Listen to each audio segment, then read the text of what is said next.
শক্তপোক্ত মানুষ হলে কি হয়। গদাধর আসলে বড় হয়রান লোক। 3 বিঘে পৈতৃক জমি চাষ করে তার কোনো ক্রমে চলে। বাস্তু জমি মোটে বিঘে ডাক। তাতে তার বউ শাক পাতা লাউ কুমড়ো ফলায়। দুঃখে কষ্টে চলে যাচ্ছিল কোনো ক্রমে, কিন্তু পরাণবাবুর নজরে পড়তেই তার সর্বনাশ। পরাণবাবু ভারী ভুলো মনের মানুষ। জামা পরেন তো ধুতি পরতে ভুলে যান। হাটে পাটালে মাঠে গিয়ে বসে থাকেন। জ্যাঠামশাইকে ছোট কাকা ডেকে বিপদে পড়েন। লোকে আদর করে বলে পাগলু পরাণ। তবে পরাণবাবু মাঝে মাঝে অদ্ভুত অদ্ভুত কথা বলে ফেলেন। একদিন গুরুপদকে বললেন, ওরে সাধুচরণ, চারিদিকে চোর, খুব চোখ রাখিস বাপু। তা সত্যি সেই রাতে গুরুপদর বাড়িতে চোর ঢুকে বাসনপত্র নিয়ে গেল। আর একদিন লক্ষ্মীকান্তকে বলে বসলেন, রজনীকান্ত যে, তা বিষ্ণুপুরে বেশ ভালো আছো তো ভায়া? লক্ষ্মীকান্তর বিষ্ণুপুরে যাওয়ার কথাই নয়, যায়নিও কোনো দিন। কিন্তু আশ্চর্যের বিষয়, এর কিছুদিনের মধ্যেই বিষ্ণুপুরে একটা মাস্টারি চাকরি হয়ে লক্ষ্মীকান্ত চলে গেল। যাওয়ার আগে সবাইকে বলে গেল, পরাণবাবু ছদ্মবেশী মহাপুরুষ। অনেকেরই সে কথা বিশ্বাস হলো। গাঁয়ের মাতব্বর শশীভূষণ একবার পরাণবাবুর খোঁড়া কুকুর ভুলুকে প্রকাশ্যে ল্যাংড়া বলায় খুব রেগে গিয়ে পরাণবাবু বলেছিলেন, দেখো নিশিবাবু, সব দিন সমান যায় না। ভুলু যদি ল্যাংড়া হয় তো তুমিও ল্যাংড়া। অবাক কাণ্ড হলো। 3-7 বাদে শশীবাবু গোয়াল ঘরের চালে লাউ ডগা কাটতে উঠে একটা সবুজ সাপ দেখে আঁতকে উঠে চাল থেকে পুড়ে বাঁ পায়ের গোড়ালি ভাঙেন। মাস্টার তাকে লেংচে লেংচে চলতে হয়েছিল। তা সেই পরাণবাবু একদিন গদাধরকে দেখে থমকে দাঁড়িয়ে বললেন, তুমি যেন কে হে? মুখখানা চেনা চেনা ঠেকছে। আগে আমি গদাধর লস্কর। চিনি না ঠেকে উপায় কি বলুন? এই গায়ে জন্মকর্ম, ছেলেবেলা থেকেই দেখে আসছেন। আপনার বাড়ির বাগান পরিষ্কার করতে কতবার গেছি মনে নেই? পটে গাতে হরদম দেখাও হচ্ছে। খুবই অবাক হয়ে পরাণবাবু বললেন, বটে, তা তুমি করো কি হে বাবু? আগে একটু চাষবাস, 3 বিঘে জমিতে সামান্যই হয়। নাকুচকে পরাণবাবু বললেন, মোটে 3 বিঘে? ছ্যা, ও বেচে দাও। বলেন কি বাবু, বেচলে খাবো কি? ভারী বিরক্ত হয়ে ভ্রুকুচকে পরাণবাবু বললেন, খাবে? কত খাবে হে হলধর? খেয়ে শেষ করতে পারবে ভেবেছ? খাবে। কথাটা অনেকেরই কানে গেল। গাঁয়ের মুরব্বীরা বললেন, ওরে গদাধর, পরাণ হলো বাকসিদ্ধাই, যা বলে তাই ফলে। ভালোই ভালোই জমি জমা বেচে দে বাবা। শুনে ভারী দমে গেল গদাধর। শুধু একটা খ্যাপাটে লোকের কথা শুনে এরকম কাজ করাটা কি ঠিক হবে? জমি সামান্য হোক, বছর বছর সামান্য যে ফসলটুকু দেয়, জমি বেচলে যে তাও জুটবে না। তার বউ ময়না ভারী ধর্মভীরু মেয়ে। ঘরে লক্ষ্মীর পাঠ বসিয়েছে। ষষ্ঠী শিবরাত্রি ব্রত উপবাস সব করে। সেও শুনে বলল, পরাণবাবু কিন্তু সোজা লোক নয়, যা বলে তাই হয়। এসব শুনে ভারী ধন্দে পড়ে গেল গদাধর। তার মাথায় যথেষ্ট বুদ্ধি নেই, দূরদর্শিতা নেই। জমি চাষ করা ছাড়া আর কোনো কাজও সে করতে পারে না। একটা পাগল লোকের কথায় ঝুঁকি নেওয়াটা ভারী আহাম্মকি হয়ে যাবে নাকি? কিন্তু গাঁয়ের 5 জনের তাড়নায় আর বউ ময়নার তাগাদায় অবশেষে সে জমি বিক্রি করে 1 পোটলা টাকা পেল। তারপর মাথায় হাত দিয়ে দাওয়ায় বসে আকাশ পাতাল ভাবতে লাগলো। এই কটা টাকা কয়েক মাসের মধ্যেই ফুরবে, তারপর যে কি হবে ভেবে বুক শুকিয়ে গেল তার। বিপদ কখনো একা আসে না। জমি বেচা কয়েক হাজার টাকা বালিশের নিচে রেখেই রাতে ঘুমিয়েছিল গদাধর। খাটিয়ে পিটিয়ে মানুষ, ঘুমটা পটে একটু গাঢ়ই হয় তার। কিছুই টের পায়নি। সকালে উঠে বালিশ উল্টে দেখলো তলাটা ফাঁকা, দরজার খিলও ভাঙা। ফের মাথায় হাত দিয়ে দাওয়ায় বসে পড়ল সে। থানা পুলিশ করে কোনো লাভ নেই, থানা 5 মাইল দূর, তার মতো চাষাভুষো থানায় এলে কেউ পুঁছবেও না। তার কাছে টাকাটা অনেক বটে, কিন্তু পুলিশ শুনে নাক সিটকবে। ময়নারও মুখ শুকিয়ে গেছে। সে মোলায়েম গলায় বলল, ভেঙে পড়ার কি আছে, আমার লক্ষ্মীর ঘর ভেঙে 2 দিন তো চলুক। নুন ভাত শাক ভাত খেয়ে কটা দিন কাটলো বটে, কিন্তু তারপর আর চলছে না। ময়না বলল, চলো অন্য গাঁয়ে যাই, দরকার হলে তুমি মুনিশ খাটবে, আমি লোকের বাড়িতে কাজ করব। এই গাঁয়ে ওসব করলে তো বদনাম হবে। বাপ পিতামার গাঁ ছেড়ে যাব, তবে কি মরবে নাকি? কাহিল গলায় গদাধর বলল, তাই চলো। পাছে কেউ দেখতে পায় সেই ভয়ে সন্ধ্যের পর 2টি পোঁটলা নিয়ে দুজন গাঁ ছেড়ে রওনা হলো। গাঁ ছেড়ে বেরোতে না বেরোতেই প্রচণ্ড কালবৈশাখীর ঝড় ধেয়ে এলো। আকাশ ঘন বিদ্যুতের চমক, বাজ পড়ার পিলে চমকানো আওয়াজ আর তুমুল হাওয়া। দুজনে হাত ধরাধরি করে পড়ি কি মুড়ি ছুটতে লাগলো। অন্ধকারে পথের মোটেই হদিস পেল না, শুধু টের পাচ্ছিল হাওয়া তাদের প্রায় উড়িয়ে নিয়ে চলেছে। ঝোপ জঙ্গল মাঠঘাট পেরিয়ে তারা দিকবিদিক শূন্য হয়ে ছুটছে। বৃষ্টির তুলে তাদের জামা কাপড় পোটলা পুটলি ভিজে জপজপ করছে। দমসম হয়ে যাচ্ছে তারা। বাতাসের শব্দে আর বাজের আওয়াজে যেন কেউ কারো সঙ্গে কথা বলার সুযোগ পাচ্ছে না। হাঁ করলেই মুখের কথা কেড়ে নিয়ে যাচ্ছে বাতাস। কালবৈশাখীর নিয়ম হলো সে বেশিক্ষণ থাকে না। আধ ঘন্টা পরে ঝড় থামলো, বৃষ্টি কমলো, কিন্তু চারিদিক খুটখুট অন্ধকার, কোথাও কোনো আলো দেখা যাচ্ছে না। দুজনে একটা জায়গায় থমকে দাঁড়িয়ে পড়ল। গদাধর বলল, এ কোথায় এলুম? ময়না বলল, কিছু দেখতে পাচ্ছি না, আমার ভয় করছে। জমি জমা আর টাকা পয়সা সব হাতছাড়া হওয়ায় গদাধরের আর ভয়ের ডর নেই। সে ময়নার হাতখানা শক্ত করে চেপে ধরে বলল, আর ভয়টা কিসের? ময়না বলল, চলো ফিরে যাই। গদাধর একটা শ্বাস ফেলে বলল, ফিরবো বললে কি ফেরা যায়? এ কোন জায়গায় এসে পড়লুম তাই বা কে জানে। পথঘাট আন্দাজ করা কি সোজা? ঝড়ের ধাক্কায় অনেকটাই এসে পড়েছি। চলো দেখি একখানা গ্রাম টাম পাওয়া যায় কিনা।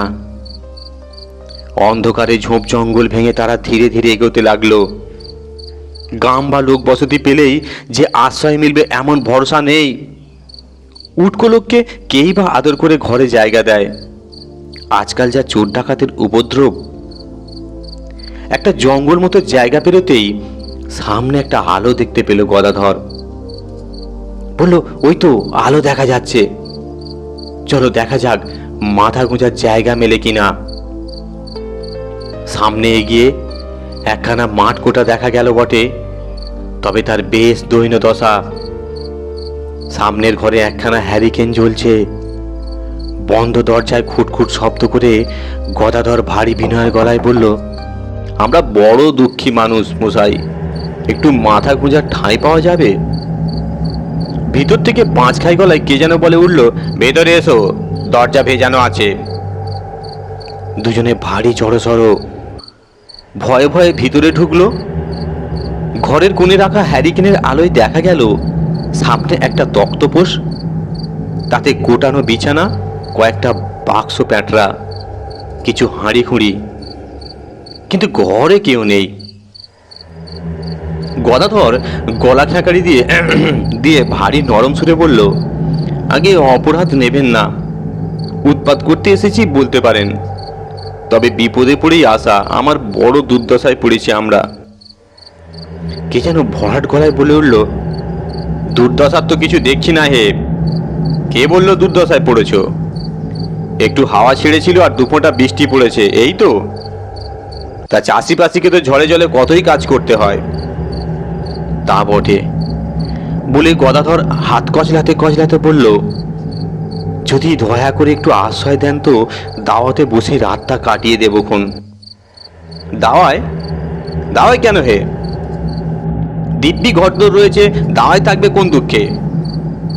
ভিতরের ঘরে যাও, শুকনো কাপড় টাপড় পাবে, পরে নাও গে। উনুনে আঁচ দিয়ে আছে, খিচুড়ি চাপিয়ে দিয়ে গ্যাঁট হয়ে বসে থাকো। ময়না ফিসফিস করে বলল, গলা পাচ্ছি বটে, কিন্তু কাউকে দেখতে পাচ্ছি না কেন বলো তো? গদাধরও ভড়কে গিয়ে বলল, তাই তো। ময়না বলল, জিজ্ঞেস করো না। গদাধর ফের হাত কচলে বলল, আপনি কোথা থেকে কথা বলছেন আগে? সামনে এলে একটু পদধূলি নিতুম। ও বাবা, পদধূলি বড় কঠিন জিনিস। খুঁটির গায়ে একটা আয়না ঝুলছে, দেখতে পাচ্ছ? গদাধর ইতিউতি তাকিয়ে দেখল, ভিতরে দরজার পাশের কাঠের খুঁটিতে একটা ছোট্ট হাত আয়না ঝুলছে বটে। আয়নাখানা পেড়ে ওর ভিতরে তাকাও। গদাধর অবাক হয়ে তাড়াতাড়ি গিয়ে আয়নাটা পেড়ে তুলে ধরতে এমন আঁতকে উঠল যে একটু হলে সেটা পড়ে যেত হাত থেকে। আয়নার ভিতরে একটা সুড়ঙ্গের লম্বা মুখ, গোঁপ আছে, জলজলে চোখ, মাথার পাবড়ি চুল। ভয়ের কথা হলো সে মুখে ঠোঁট নড়ছে না আর কথা বেরিয়ে আসছে। দুজনেরই ভিমড়ি খাওয়ার অবস্থা। আয়নার লোকটা বলল, ওরে বাপু, আগে তো পান রেখে হোক, তারপর দাঁত কপাট লেগে পড়ে থাকলে থেকো।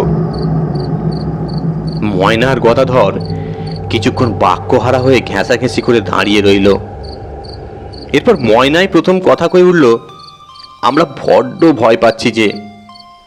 বলি, ভয়টা কিসের? হ্যাঁ, এই জন্যই বলে লোকের উপকার করতে যাওয়াটা আহাম্মকি। গদাধর সামলে নিয়ে তাড়াতাড়ি বলল, না না না, ওর ওপর কুপিত হবেন না, আমরা না হয় ভয় ডর সব গিলে ফেলেছি। ভালো, টপ করে ওসব ফালতু জিনিস গিলে পেটে চালান করে দাও। দিয়েছো?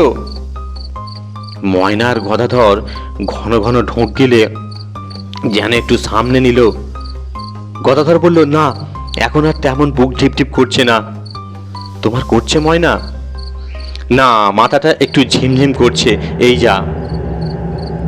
আয়নার লোকটা বলল, হতেই হবে, এখন গিয়ে রান্নার জোগাড় যন্ত্র করে ফেলো। গদাধর আমতা আমতা করে বলল, ফস করে অন্দরমহলে ঢুকবো? কেউ যদি কিছু বলে? লোকটা হা হা করে হেসে বলল, আহ আহ আহ, বলার মতো আছেটা কে হে? এই আমি ছাড়া এ বাড়িতে আর জনমানুষই নেই। যাও যাও, ভেজা কাপড় বেশিক্ষণ থাকলে নিউমোনিয়া ধরে ফেলবে। কথা না বাড়িয়ে তারা ভিতরের ঘরে এসে দেখল দিব্যি অবস্থা। আলনায় কয়েকখানা পাট ভাঙা ডুরে শাড়ি, দুটো ধোয়া ধুতি আর মোটা কাপড়ের কামিজ রয়েছে। কুয়ো থেকে জল তুলে হাত মুখ ধুয়ে ভেজা কাপড় বদল করে রান্নাঘরে গিয়ে দেখল উনুনে আঁচ উঠে গেছে। চাল ডাল খুঁজতেই বেরিয়ে পড়লো, আলু, লঙ্কা, ফোড়ন, তেল সবই অল্প স্বল্প রয়েছে। ময়না বলল, হ্যাঁ গো, আয়নার জ্যাঠামশাইকে জিজ্ঞেস করো না উনি আমাদের সঙ্গে খাবেন কিনা। গদাধর গিয়ে আয়নাটা নিয়ে এলো, তারপর সুড়ঙ্গের মুখখানার দিকে চেয়ে কাঁচু মাচু মুখ করে বলল, আগে আপনি প্রেসাদ করে না দিলে কোন মুখে খিচুড়ি খাই বলুন? ময়নার বড় ইচ্ছে আপনাকে একটু ভোগ চড়ায়। না হে বাপু, ওসব আমার সহ্য হয় না, আমার অন্য ব্যবস্থা আছে, তোমরা খাও। কি আর করা, অন্যের বাড়িতে ঢুকে এরকম রেঁধে বেড়ে খাচ্ছে বলে ভারী সংকোচ হচ্ছে তাদের। তবে খিদে পেয়েছে খুব, তাই তারা লজ্জার সঙ্গে পেট পুড়ে খেয়ে নিল। তারপর দুজনে ক্লান্ত শরীরে আর ভরা পেটে মরার মতো ঘুমিয়ে পড়ল। ভোরবেলা ঘুম ভাঙার পর গদাধরের মনে হলো গতকাল ঝড় বৃষ্টিতে পড়ে তার মাথাটাই গুলিয়ে গিয়েছিল, তাই বোধহয় একটা আজগুবি স্বপ্ন দেখেছে। ময়নাকে ডেকে তুলে জিজ্ঞেস করতে ময়না বলল, দুজনে কি একই স্বপ্ন দেখতে পারে? তাহলে ব্যাপারটা কি?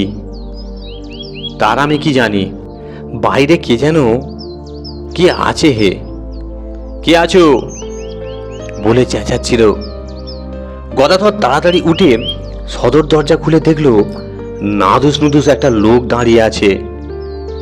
দড়িতে বাঁধা দুটো হালের বলদ, একটা দুধেল গাই আর একটা হাল।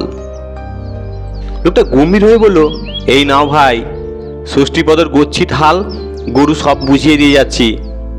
আর এই নাও 1 বছরের হাল, গরুর ভাড়া আর দুধ বাবদ দাম 700 টাকা আছে।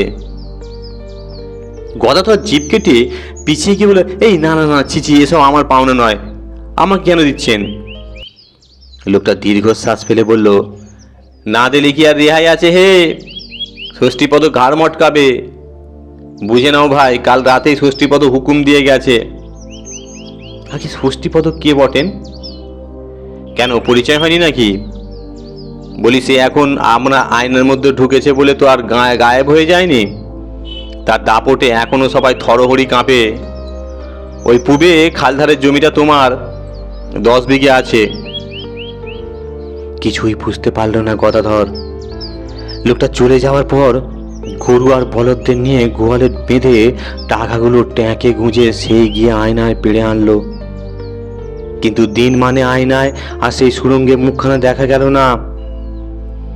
নিজের বোকা বোকা হতভম্ব মুখখানায় দেখতে পেল সে।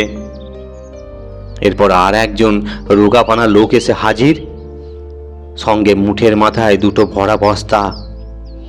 এই যে ভাইয়া, আমি হচ্ছি শ্যামাপদ মুদি, 2 বস্তা চাল দিয়ে গেলুম। ষষ্ঠীপদর হুকুম তো আর অমান্য করতে পারি না। এই 2 বস্তায় পাওনা ছিল তোমাদের, আর এই 1000টা টাকা।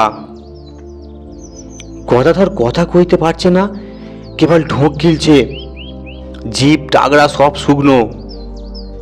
একটু বেলার দিকে একজন বউ মানুষ এসে পিছনের দরজা দিয়ে ঢুকে সোজা ময়নার কাছে হাজির। এক পোঁটলা খুলে কিছু সোনার গয়না বের করে বলল, নাও বাপু, তোমার জিনিস বুঝে নাও।